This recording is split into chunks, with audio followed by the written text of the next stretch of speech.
Found him. I don't really know who the people he's buried with.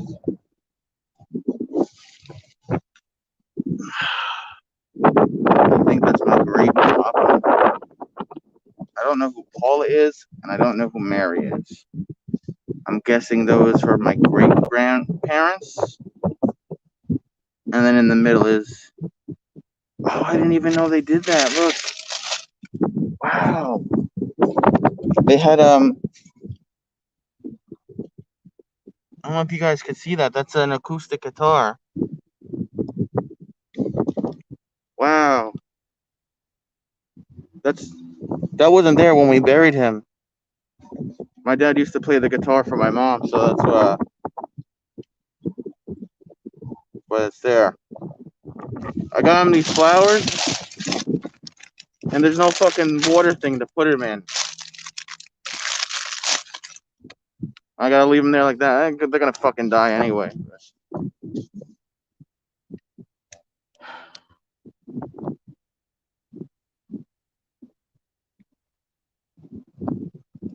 I think this is my great. This is my great grandpa, I believe. I don't know which one is his wife or is his. One's his sister and one's his wife, and then my dad is here. That's cool how they put that there.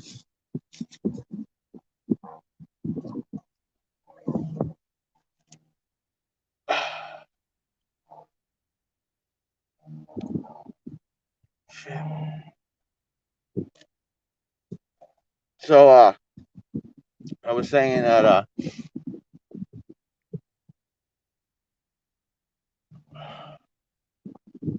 I wanted to do this today because it's therapeutic for me, and a lot of people want to know the trials and tribulations that I've gone through,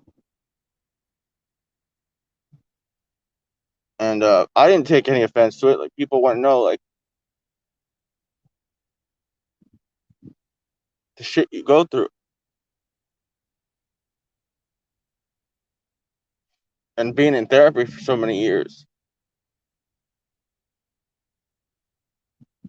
I think forgiveness is super important. So I was like,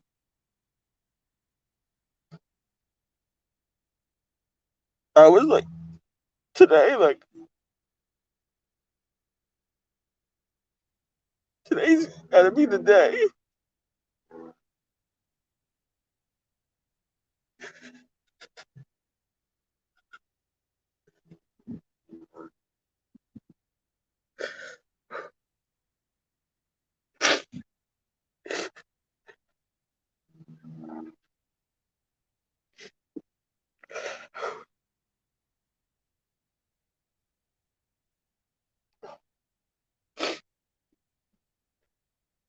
He doesn't have a fucking water thing for me to put in for him. Oh, man. These flowers are like fucking $18, man. I don't have a water thing to put in there for him.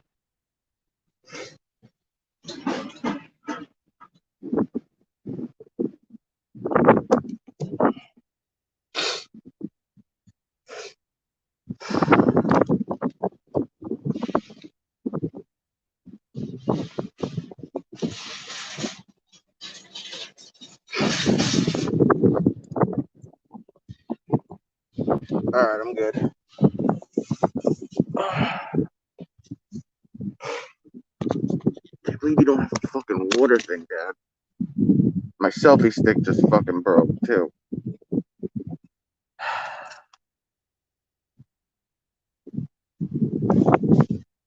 Oh, that's great. My fucking selfie.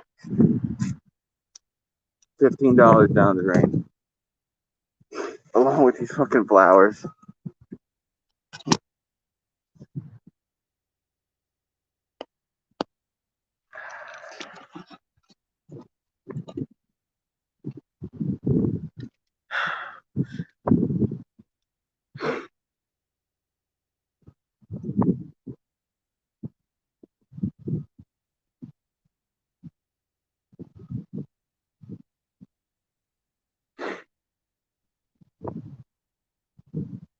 It's weird being here.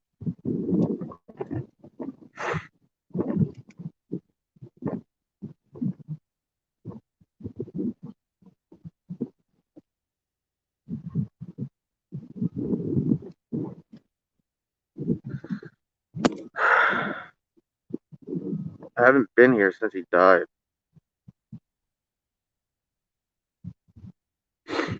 Almost almost 10 years.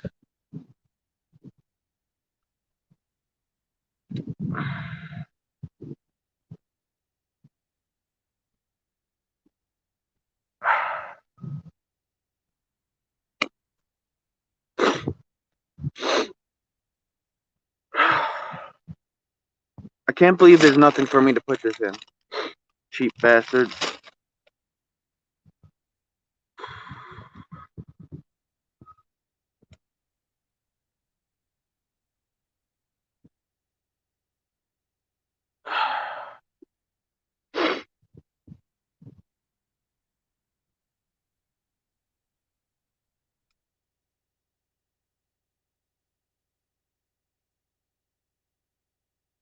So we'll get into the story now. So me and my dad, we stopped talking. I don't really remember what the reason was, but we stopped talking in like 2012, and we were just disagreeing on a lot of things.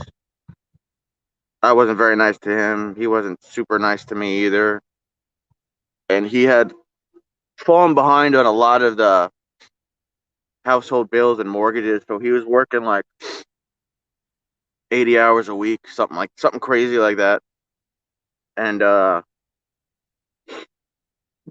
he had high blood pressure for like a decade. Never took his meds. Never had blood tests, never went to the doctors, never got checked out. He was just constantly going, constantly working. He was overweight, did nothing about his high blood pressure, and he smoked 2 packs of cigarettes a day. He would go to the Indian reservation, he would get those giant sacks of cigarettes, and that would last him a couple of days. Um, he would drink 3 or 4 energy drinks in the morning because he'd have to get up at 6 a.m. for work. So his health wasn't very well. He hadn't been in good health for a while, honestly.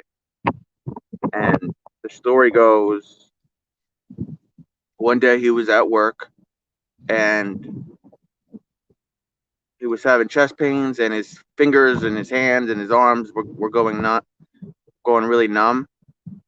So his boss was with him at his job and said, let's go to the hospital and get you checked out. Let's make sure you're not having like a heart attack or anything. So his boss drove him to the hospital and they ran a bunch of tests on him. They gave him blood pressure medicine. And right after they gave him the blood pressure medicine, his blood pressure went back to a normal level. My dad never took his blood pressure medicine, so he was always feeling like shit. So when he took the blood pressure medicine, he was like, okay, I must be fine. And the doctor was like, no, we have one last test to do. I believe there's a tear in your aorta, and you're just now feeling better because your blood pressure has calmed down. My dad, being the squeamish guy that he was, didn't really believe in doctors and their opinions. So he signed himself out of the hospital. Prior to doing that, I found out later, the doctor told him, if you sign yourself out of the hospital, you will die. And I will not be able to save you. And my dad said, that's a chance that I'm willing to take. I'm fine, and whatever happens, happens. He walked out of the hospital, started walking back to work, lit up a cigarette, and at this point, me and my mom were trying to find him because he didn't come home from work because he was only working a half day that day and he should have been home. So we had been calling his job and he had told his job, don't tell my wife or my kids I'm at the hospital. Cover for me. And finally, we got someone on the phone from his job and he said, listen, if something's going on, you need to tell us. Don't cover for him. They were like, yeah, he's been at the hospital all day. They think he was having some type of heart attack or something. Um, my mom just kept calling him, and he finally answered. And I remember the conversation clear as day. My mom was like, "Are you okay? Why didn't you tell me you're at the hospital?" He got to the point where he made it to the front of his job, and he went to reach for the front door, and he fell face down in the parking lot while he was on the phone with my mom. And my mom was screaming, "Better answer me! Answer me, Artie! Answer me!" Um, his boss saw it, got on the phone and said he's not responding. We're calling an ambulance. They took him back to the same hospital, the exact same hospital, and all the nurses um, were telling my mom on the phone, "This isn't good." At that point, my mom called my grandparents, my aunts, and my uncles. They picked up my mom on the way to the hospital, and it was 5:30 in New York.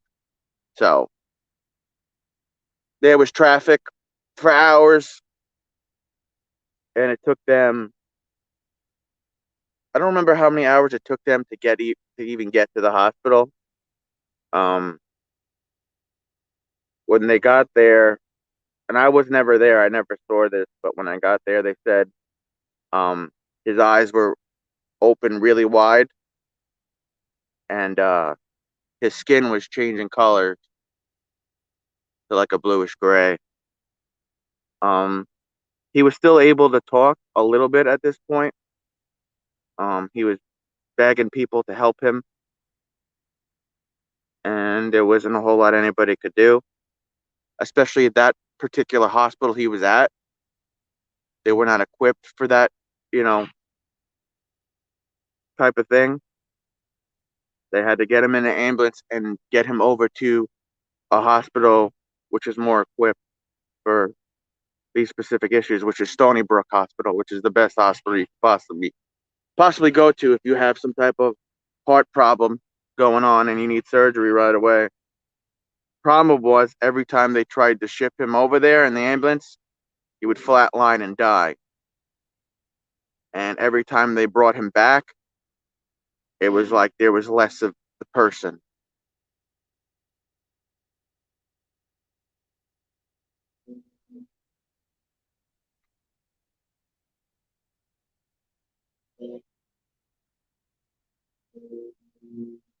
So on the last try to get him over there, um,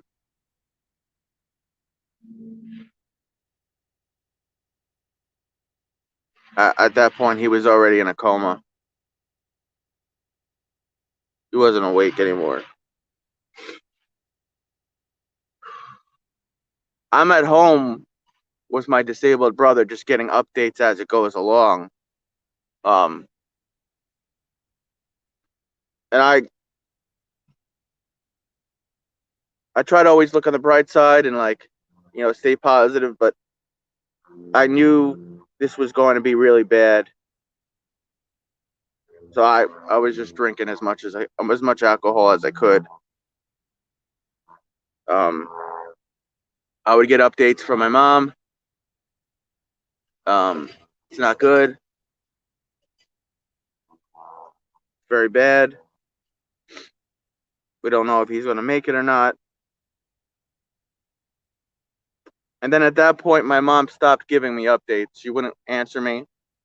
Everybody that was there at the hospital, they weren't answering their cell phones.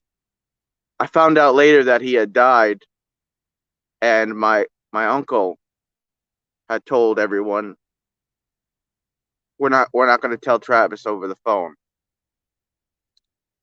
The reason why my uncle made that choice, my uncle Gil, was because he had gotten a phone call when he was my age, um, that his sister had been murdered, and he wanted to.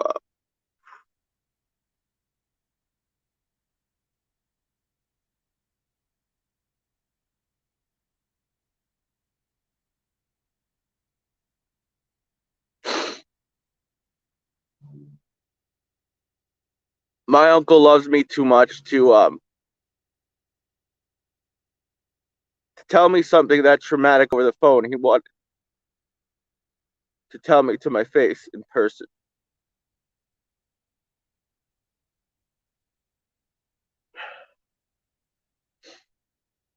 I already knew something was up because nobody was answering me. So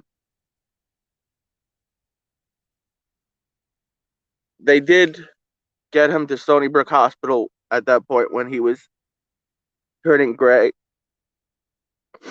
not responding anymore.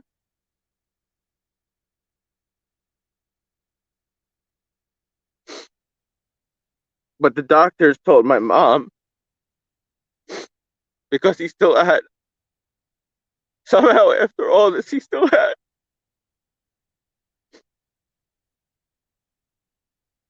a really strong pulse and a heartbeat.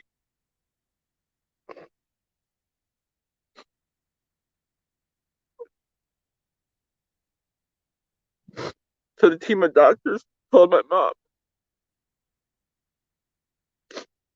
we will do everything to save him. We will do our best.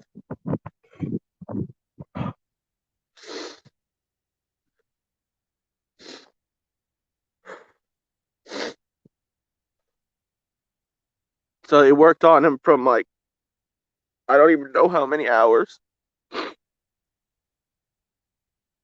But at that point, everything around his aorta was just completely ripped apart and they couldn't sew him back up again.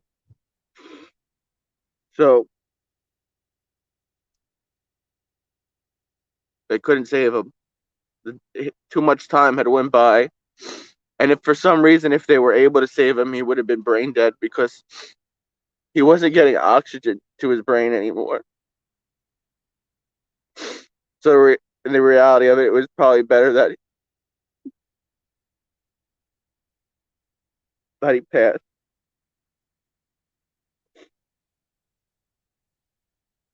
So around like 6:30 in the morning, um, my mom came over. I heard them come in, all my relatives, and it was really, the house was dark because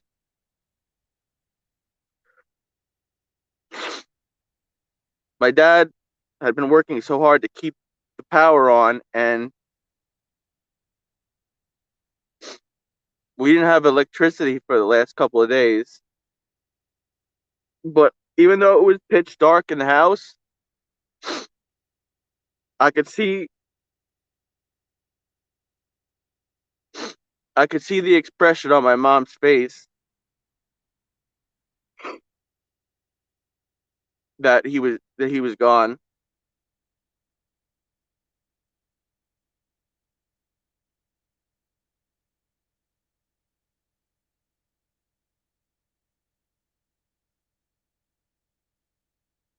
And everybody else that was there, they weren't saying anything. They were just I don't think they knew what to say. They were Most of them had witnessed my dad die, so they've already they already saw it firsthand. And part of the reason why it hit so hard was because 6 years earlier, my cousin was killed by a drunk driver, and that cousin is the son of my uncle Gil, who wanted to tell me everything that happened face to face, not over the phone. My cousin Christopher's buried right down over there.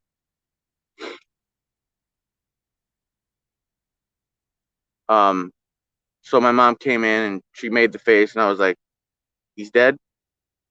Shook her head, "Yep." I told her I loved her. She told me she loved me. And then we had to decide who was going to tell my disabled brother this news. Nobody, as you can imagine, nobody volunteered. So I said, I'll tell him. I'll wake him up and I'll tell him.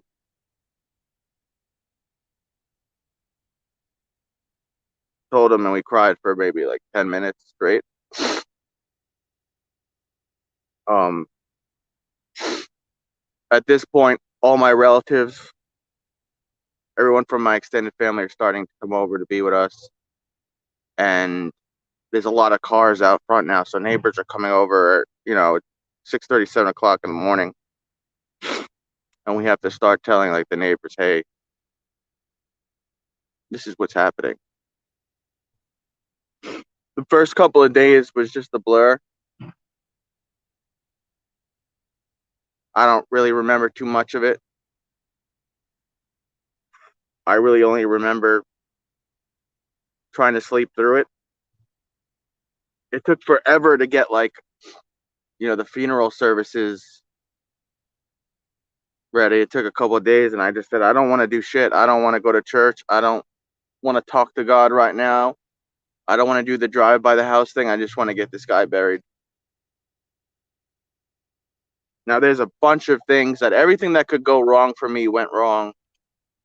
I had been in a long distance relationship with someone that I really cared about, who I thought cared about me. Um,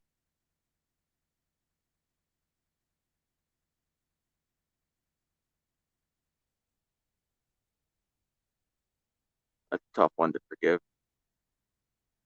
So I was in a relationship with a girl that used to like live a couple towns over from me. She was moving back from someplace down south. I was really relying. I don't want to say I was relying on her, but I needed someone to like lean off of during this time. And she completely flaked on me. Wrote a bunch of nasty shit about me on Facebook. I think that's part of the reason why I don't have Facebook anymore.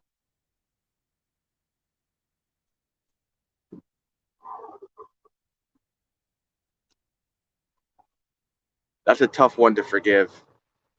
Because this is someone that I'm with. This is a girl that I want to be with, and I'm kind of depending on her to help me get through this. Hold on, there's a plane coming.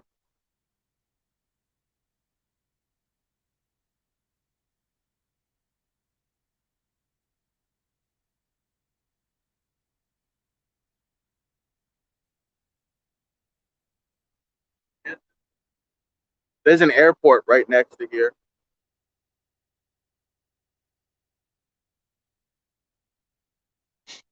So the girl moves back here with her mom because her mom broke up with her boyfriend from down south.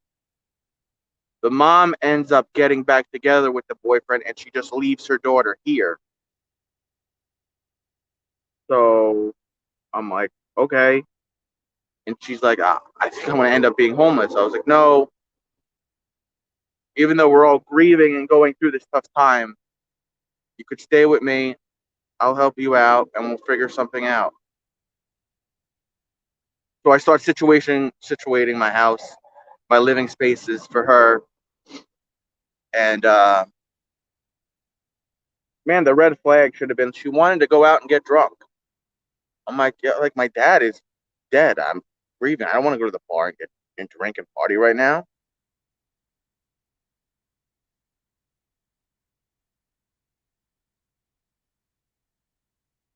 She literally took all her shit one day and left.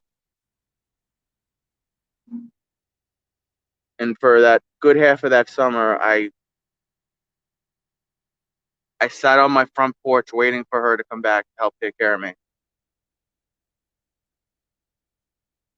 I literally waited outside for that girl in the summertime heat on my front porch for months, thinking that she would have a good enough excuse and everything was going to be fucking fine. She ended up moving back down south to her mom, but she had blocked my phone number, and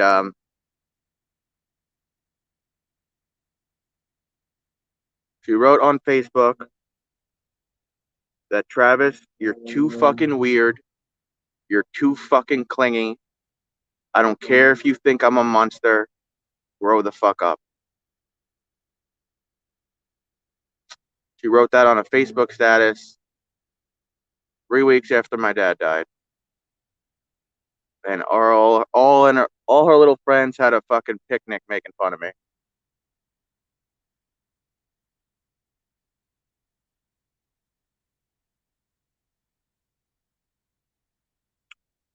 After that, about a month later,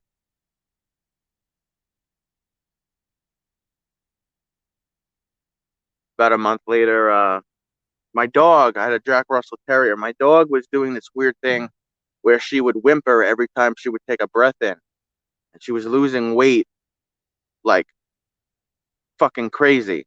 So I was like, Mom, we don't have the best luck with everything.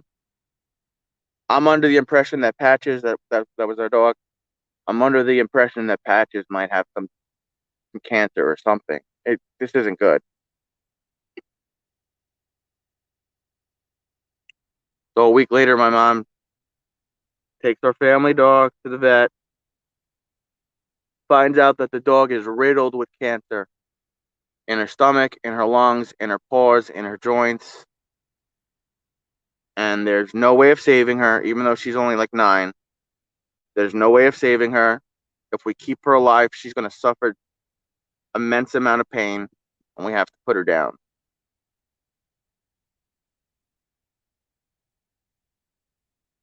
So I got in the car. I met my mom at the hospital, and I hugged my dog. My mom was like, everything's going to be okay. Daddy's going to take care of her. And then they did the thing where they put the dog to sleep. Went home, went to bed, woke up the next day, my car was broken into. It wasn't even anything, whoever this person was, that could have taken from me that would have been mattered. I might have had like some papers in my car, and they just ripped up the papers and threw it everywhere. I guess they were mad because they weren't able to rob me of anything because I didn't have anything to rob.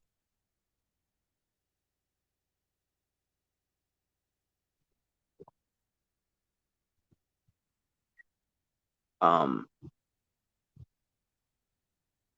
Later on that week, I had finally cooked myself like a decent dinner.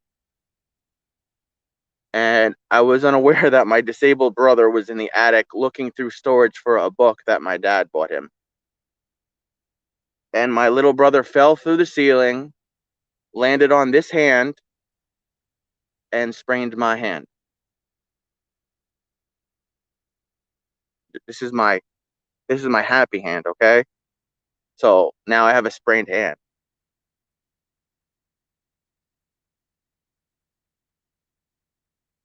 During that time, my uncle was like, why don't you come work with a friend of mine, get yourself out of the house a little bit, make a little bit of money. I'm like, all right, cool, maybe I'll do that. Showing up for my first shift, someone stops abruptly in front of me, and the car next to me sideswipes me and totals my car. So now I don't have a fucking car at this point.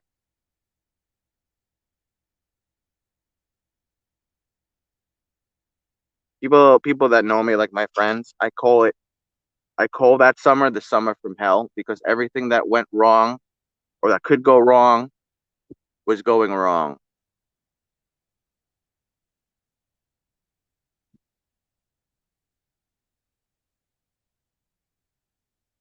I've tried very hard to forgive that young lady that at the lowest point of my life, the worst period of my life, when I was down and out, she stepped on my head. And I've tried very hard to forgive her, and it's very, very difficult. With therapy, I've had a breakthrough, and that's why I'm here. That's why I'm talking about it.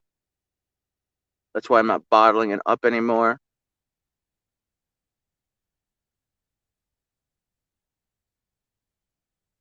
Today is the day where I said, all right, I will forgive my dad for the mistakes that he made. So I could get this weight off my chest and, I don't know, move on.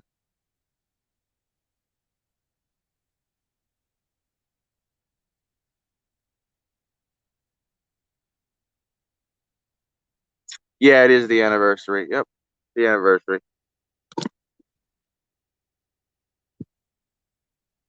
Ten years. Let's see what you guys said.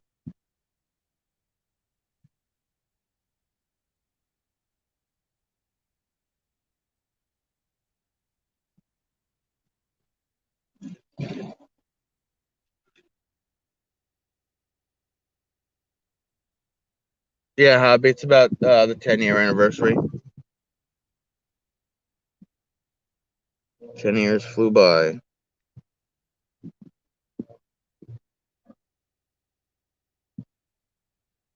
I am here visiting my dad for the first time. It's the 10-year anniversary of my dad's passing, and it's the first time I've been here since he passed. And I wanted to bring him flowers because I know nobody else was going to.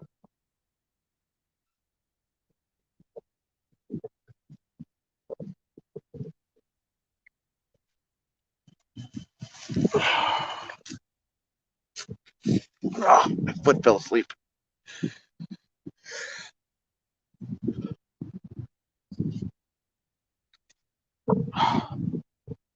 Can't believe my fucking selfie stick broke.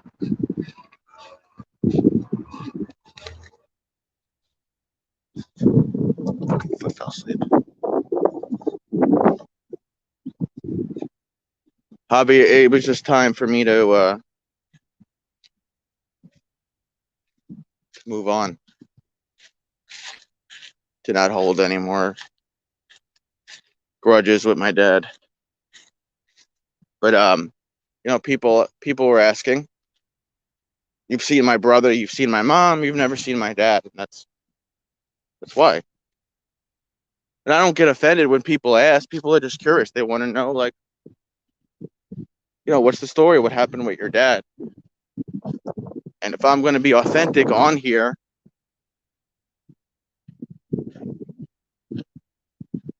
then I want to be able to share even the bad. And I don't get offended when people ask me, like, "Hey, how did your dad die? What's the story behind that?" I don't get offended when people ask because it's been 10 years. People see me like, pretty much enjoying my life, and if I could be a beacon of hope that, hey, like, you could have this traumatic experience in your life, but you could still have things in life that make you happy and keep you going, then I don't know.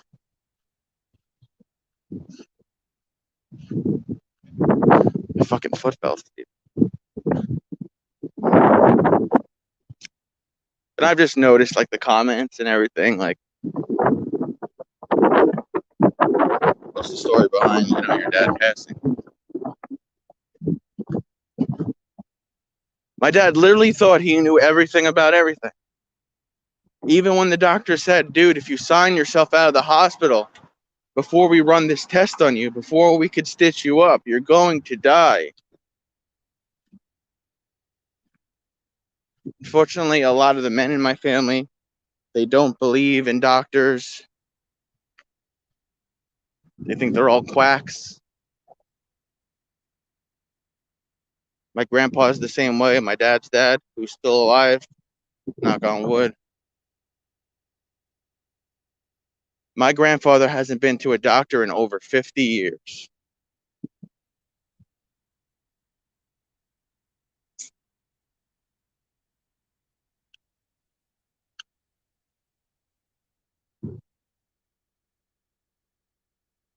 That's the story about my dad, for those of you that were wondering.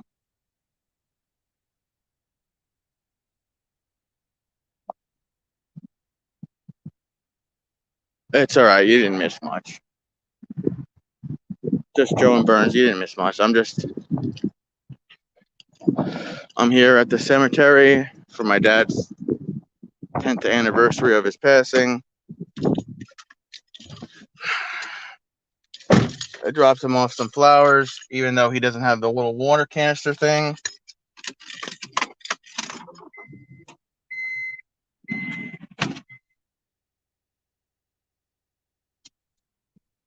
It's all good.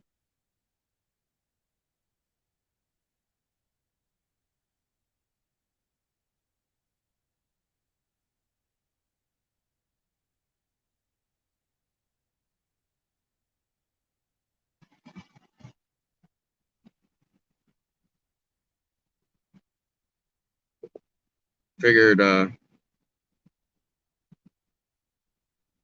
yeah, you're right, Hobby. But after being in therapy for so many years,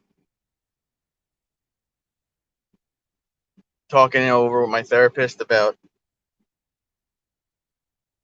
this being a therapeutic experience for me to have forgiveness, I figured why not on the 10th anniversary of his passing?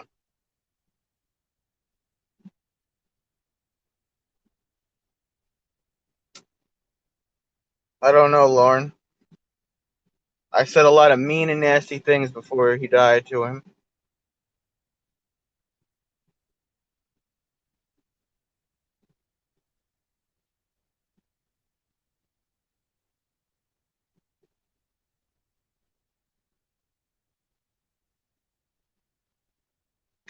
The craziest thing with my dad was after he had passed and when he was in the casket, he actually looked healthier dead than he did when he was alive. It was crazy. He looked better dead than he was when he was alive. They must have really fixed him up. What's up, Kira? Hello.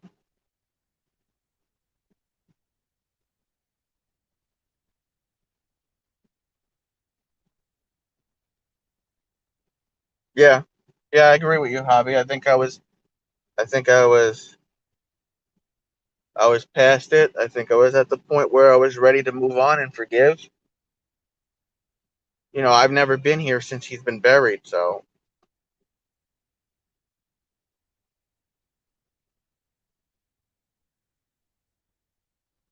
it's hard, Nova. It's hard.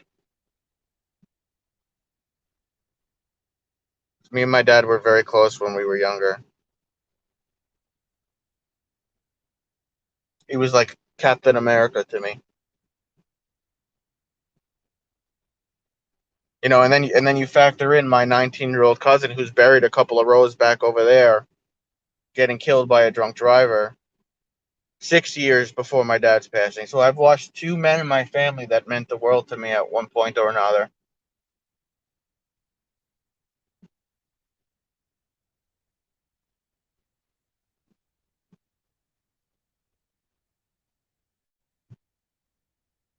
It's all right. It's made me not take myself too seriously and life too seriously, Just Joe. It's made me enjoy the finer things in life.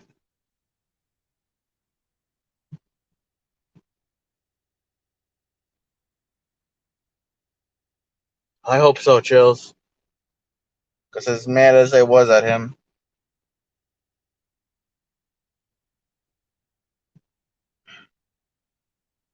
as mad as I was at him, he was my best friend, especially when I was younger.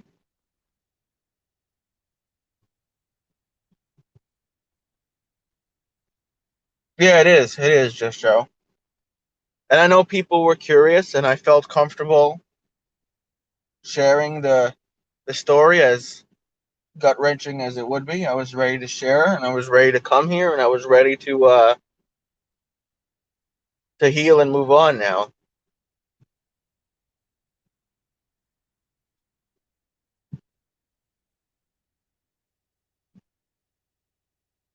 Christmas is hard, Nova Guy. Christmas is hard, and Father's Day is brutal. Because I'm just like, I don't have a dad anymore.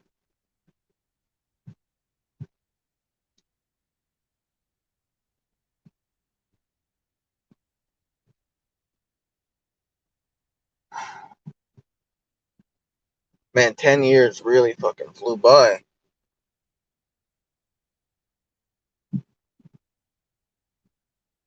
I agree, Zalo.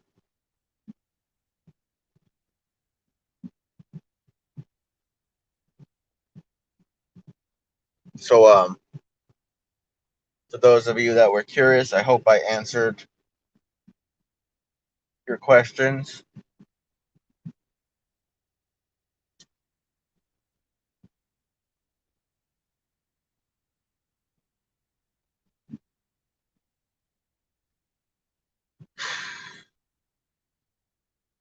I gotta go home and take a nice hot shower.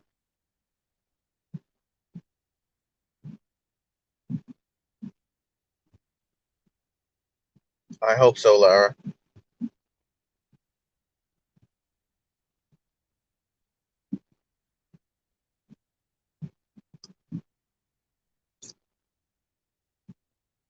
All right. I gotta head home now. It's crazy as, he's been gone for 10 years. Cemetery's like 2 minutes from my house. I could practically see it from my house.